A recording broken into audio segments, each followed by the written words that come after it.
고린도후서 8장 1절에서 5절 말씀을 함께 읽겠습니다. 형제들아, 하나님께서 마게도냐 교회들에게 주신 은혜를 우리가 너희에게 알리노니 한란의 많은 시험 가운데서 그들이 넘치는 기쁨과 극심한 가난이 그들의 풍성한 연보를 넘치도록 하게 하였느니라. 내가 증언하노니 그들이 힘대로 할 뿐 아니라 힘에 지나도록 자원하여 이 은혜와 성도 섬기는 일에 참여함에 대하여 우리에게 간절히 구하니 우리가 바라던 것뿐 아니라 그들이 먼저 깨드리고 또 하나님의 뜻을 따라 우리에게 주었도다. 아멘. 오늘 하루도 그리스도 예수의 성품을 닮아가는 삶이 되시기를 주님의 이름으로 축복합니다. 어린이 부실에 들어오면 입구 옆에 어린이들이 헌금 봉투와 바구니가 준비되어 있습니다. 아이들이 교회에 오면 제일 먼저 하는 일은 그곳에서 자신이 준비해온 헌금을 봉투에 넣고 감사의 제목을 적는 일입니다. 어떤 아이들은 하나님 감사합니다라고 적어가는 아이들도 있고, 그런가 하면 어떤 아이들은 할머니 안 아프게 해주셔서 감사합니다, 오늘 또 예배 잘 드리게 해주세요 등 짤막하게 감사의 기도와 간구의 기도 제목을 적어서 드리는 아이들이 있습니다. 봉투에 본인이 챙겨온 동전을 담아드리는 아이들도 있고, 부모님께 받은 헌금을 잘 펴서 헌금 봉투에 담아드리는 아이들도 있습니다. 그 금액이 얼마인지 중요하지는 않습니다. 작은 손으로 하나님께 한 주 동안 주신 은혜에 마음을 담아 드림이 기쁨이고 신앙의 훈련인 것입니다. 여러분은 드렸던 봉헌 생활 중에 어떤 기억을 가지고 계십니까? 오늘 말씀을 배경을 보면 사도 바울이 1년 전쯤에 디도를 고린도 교회에 보내 구제헌금을 요청하였습니다. 예루살렘 교회가 오랜 흉년으로 가난에 허덕이고 있는 까닭에 비록 한 번도 얼굴은 본 적 없는 사람들이지만 그리스도 안에서 형제인 그들을 돕기 위해서 연보를 고린도 교회와 이방 교회들에게 부탁했던 것입니다. 디도는 이 고린도 교회에 가서 성도들을 격려해 구제헌금을 모으는 일을 시작하였습니다. 그렇게 고린도 교회들이 좋은 마음으로 시작한 일이 1년이 넘게 중단이 되고 있었습니다. 시간이 흐르는 동안 고린도 교회는 거짓 교사들이 들어와서 거짓 복음을 전했고, 이 거짓 복음의 마음을 뺏겼던 사람들은 바울의 사도직까지 의심하기 이르렀습니다. 바울 사도와 고린도 교회 사이에 깊은 골이 생기게 되었습니다. 말하자면 고린도 교회는 사도 바울이 부탁한 이 연보를 할 수 없는 상황에 이르게 된 것입니다. 하지만 하나님의 은혜로 적지 않은 사람들이 돌이켜 회개하고 다시 바울의 사도직을 인정하고 사도가 전한 그 복음으로 돌아오게 되었습니다. 그러니 이제 사도 바울은 좀 더 평안한 마음으로 그때 내가 너희에게 부탁한 그 복음을 잘 맞춰달라고 부탁하는 것입니다. 이것이 고린도후서 8장과 9장의 배경입니다. 바울 사도는 다시 이 연보의 문제를 다루기 위해서 고린도 교회의 헌금을 격려하며 마게도냐 지역에 있는 교회들의 모범을 이야기합니다.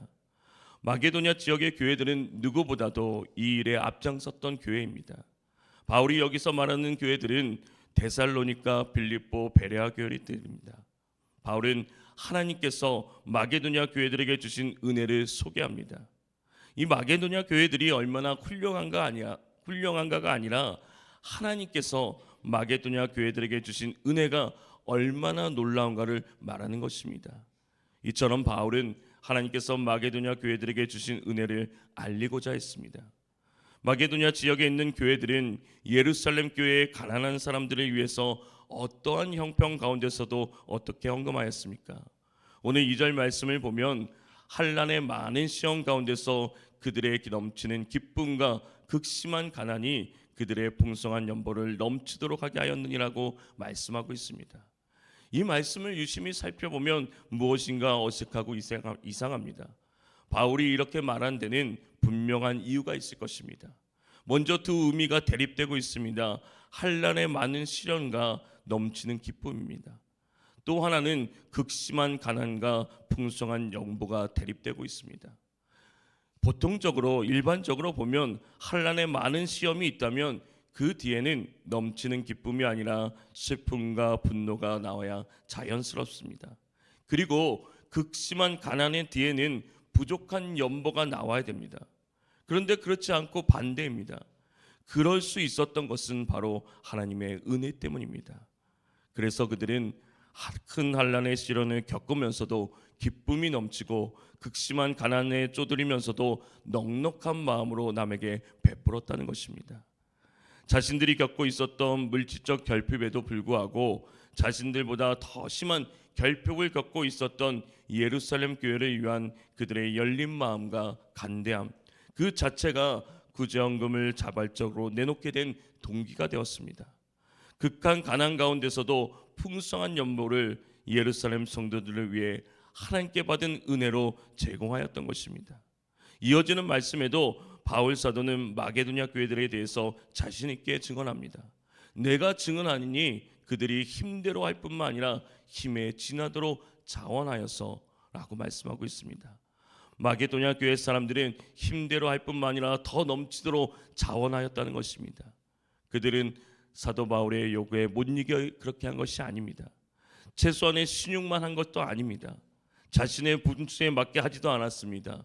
그들은 힘에 지나도록 자원하여서 예루살렘 교회를 위하여 연보에 참여했다는 것입니다. 은혜가 한 일입니다. 돈이 많아서 한 일이 아니라 그들은 하나님이 주신 은혜에 감사하며 드렸다는 것입니다. 그 연보의 액수 자체는 고린도 교회의 관점에서 보면 크지 않았을지도 모릅니다. 그러나 마게도냐 교회들은 그들의 힘들어 드렸을 뿐만 아니라 힘에 지나도록 드렸습니다. 외부의 강요나 남의 눈을 의식한 것이 아니라 자신의 삶을 완전히 하나님의 손에 의탁하는 자세로 구제 헌금을 드렸습니다. 이렇게 마게도냐 지역의 교회들은 큰 환난의 시련을 겪으면서도 기쁨이 넘치고 극심한 가난에 쪼들리면서도 넉넉한 마음으로 남에게 베풀었습니다. 가난해도 기쁜 마음으로 후하게 섬길 수 있는 근거는 무엇입니까? 4절 말씀에 이 은혜와 성도 섬기는 일에 참여함에 대하여 우리에게 간절히 구하니, 무엇보다도 은혜는 관점을 바꿉니다. 마게도냐 사람들은 사도 바울에게 간청했습니다. 이 은혜와 성도 섬기는 일에 참여하게 달라고, 자신들을 제외시키지 말아달라고 간청한 것입니다. 이들이 심히 가난했던 것은 모두가 아는 바였고 이들이 받는 환난도 심히 많았다는 것은 자명한 일이었습니다. 그러니 사도 바울이 예루살렘 교회를 위하여 모금하는 일에 있어서 어찌 이들에게 기대할 수 있었겠으며 이들에게 요구할 수 있었겠습니까? 어쩌면 1년 전쯤에 모금을 시작할 때 마게도냐 교회들에게는 아무 말도 하지 않았을지도 모릅니다. 하지만 이들이 가만히 있지 않았습니다. 자신들도 이 일에 참여해 달라고 바울에게 간절히 부탁했습니다. 그런데 성경은 이 일을 이 성도 은혜와 성도 섬기님의 참여함이라고 말씀합니다. 이 말의 뜻은 그들이 성도들을 구제하는 특권에 동참하게 해달라고 간절히 청하였다는 것입니다. 마게도냐 사람들은 예루살렘 교회 성도들을 돕기 위해서 연보하는 일을 자신들의 특권이라고 여겼습니다. 이것은 그들에게 부담이 아니라 특권이었고 은혜였다는 것입니다. 마게도냐 성도들은 이 은혜를 간절히 원했습니다. 그들이 이러한 특권에 참여할 수 있었던 이유는 그들이 먼저 자신을 주님께 드렸기 때문입니다. 그들은 자신의 삶을 주님께 헌신한 사람들이었습니다. 따라서 이들의 연보는 단순한 돈과 재물로 드린 것이 아니라 자기 자신을 하나님께 드린 것과 같이 여긴다는 것입니다. 이러한 마음이 마게도냐 성도들로 하여금 바울이 기대했던 것 이상으로 자기들의 소유를 예루살렘 교회를 위해서 나누어 주도록 만들어 주었습니다. 이러한 마게도냐 교회들의 모습은 심한 기근과 혹독한 핍박 속에 있었던 예루살렘 교인들에게 끈끈한 그리스도 안에서의 형제를 보여줍니다. 동병상련의 마음을 가지고 어려움을 당하는 예루살렘 교회의 처지를 누구보다도 잘 이해하고 있었습니다. 그래서 마게도냐 교회들은 가난해도 어려워도 그 은혜의 기쁨을 알기에 연보에 동참할 수 있었습니다. 기쁜 마음으로 자신의 형편에 맞춰서 드렸습니다. 더 힘써서 드렸다는 것입니다. 우리는 하나님께 구원의 은총을 받았습니다. 구원은 오직 하나님께로만 내리시는 은총이자 은혜입니다. 이런 은총을 받은 사람은 다른 사람에게 은혜를 베풀며 살아가야 합니다. 헌금을 드린 것은 하나님께 받은 은혜에 감사하는 것이고 사람들에게 넓은 마음을 갖는 것입니다. 은혜 받은 사람이 은혜를 베푸는 것입니다.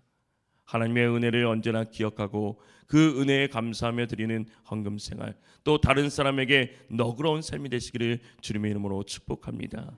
사랑하는 성도 여러분, 오늘 우리가 이 말씀을 마음에 새기고 하나님의 뜻을 따라 사랑하며 기쁨으로 후하게 섬길 이웃은 누구입니까? 마게도냐 지역의 교회들은 가난했지만 기쁜 마음으로 후하게 예루살렘 교회를 위하여서 연보를 거두어 베풀었습니다. 은혜 받은 자의 모습입니다. 그런데 해야 할 일을 하지 못하고 제 역할을 하지 못하는 것은 언제나 은혜가 없었을 때입니다. 은혜를 받지 못했을 때 아무리 돈이 많아도 섬기지 못하고 제 일을 감당하지 못합니다. 물질이 아니라 은혜인 것입니다. 하나님의 은혜 아래서 자신을 향한 하나님의 뜻을 깨닫고 그 뜻에 순종하여서 은혜가 필요한 곳에 기쁨으로 드리고 나누는 삶을 살아가는 저와 여러분이 되시기를 주님의 이름으로 축원합니다. 하나님 아버지, 넉넉하지 않고 부족하여도 베풀며 섬길 수 있음이 주님의 은혜임을 고백합니다. 가난하여도 기쁜 마음으로 자원하여 베풀었던 마게도냐 교회들의 신앙을 기억하면서 오늘 또 우리에게 주신 은혜로 말미암아 그 은혜에 참여하며 위로하고 베푸는 일에 힘쓰게 하여 주시옵소서. 하나님의 은혜 아래서 자신을 향한 하나님의 뜻을 깨닫고 그 뜻에 순종하는 삶을 살아가게 하여 주시옵소서. 주님, 오늘 또 주님의 성품을 닮아가기 원합니다. 하나님이 주시는 능력으로 낙담하지 않는 삶을 살아가게 하여 주시옵소서. 이 시간 간절히 기도하며 나아갈 때, 부르시며 나아갈 때 주님께서 들으시고 응답하시고 역사하여 주시옵소서. 예수 그리스도의 이름으로 기도합니다. 아멘. 오늘 말씀 우리가 기억하면서 우리에게 베풀어 주신 그 은혜에 감사하며 나가게 하옵소서. 이 땅의 교회가 기쁜 마음으로 베풀고 구제하게 하옵소서. 이 세상이 가난한 자들을 외면하지 않게 하옵소서. 주님의 이름을 간절히 부르며 기도하며 나아가겠습니다.